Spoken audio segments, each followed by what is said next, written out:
대법원 2001년 7월 27일 선고 2001도 2891 판결은 유아 진술의 증언 능력 판단 기준과 전문 증거 배제 원칙을 동시에 정면으로 다룬 판결로서 아동 대상 성범죄 사건에서 형사 절차가 어디까지 허용될 수 있는지를 분명히 한 중요한 기준점이 된다.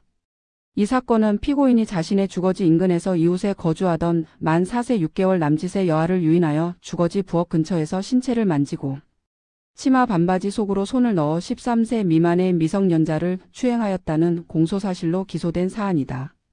제1심은 피해자의 진술과 일부 수사 기록을 종합하여 유죄를 인정하였고 원심 역시 이를 유지하였다.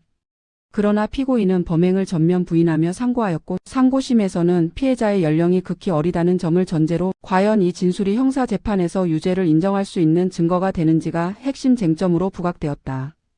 대법원이 가장 먼저 짚은 문제는 전문 증거의 증거 능력이었다. 피해자의 어머니 등 제3자가 피해자로부터 들었다는 진술, 그리고 그 내용을 기재한 수사기관 작성 조서는 전형적인 전문 진술 내지 제전문 증거에 해당한다.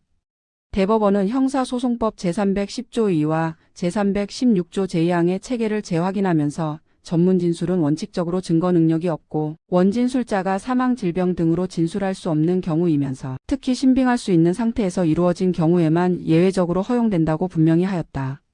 이 사건에서는 원진술자인 피해자가 진술 불능 상태에 있지 않았으므로 어머니의 진술과 그 진술을 기재한 조서는 유죄의 증거로 사용할 수 없다고 판단하였다.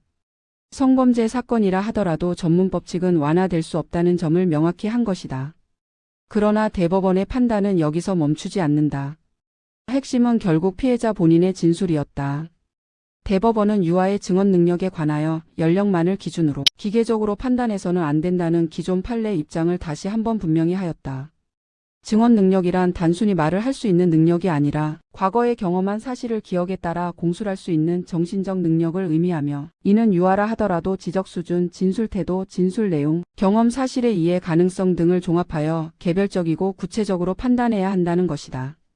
이 사건 피해자는 범행 직후 처음 경찰에 진술한 이래 제1심 법정에 이르기까지 세부적인 장소나 방법에서 일부 차이가 있기는 했으나 피고인이 자신의 음부 등을 만졌다는 핵심적 내용에 대해서는 일관되게 진술해왔다. 대법원은 이러한 진술이 유아의 인지 능력과 경험 범위를 벗어난 것으로 보기 어렵고 외부의 영향을 받아 구성된 허위 진술이라고 단정할 사정도 없다고 보았다. 그 결과 피해자의 진술의 증언 능력과 신빙성을 모두 인정하였다.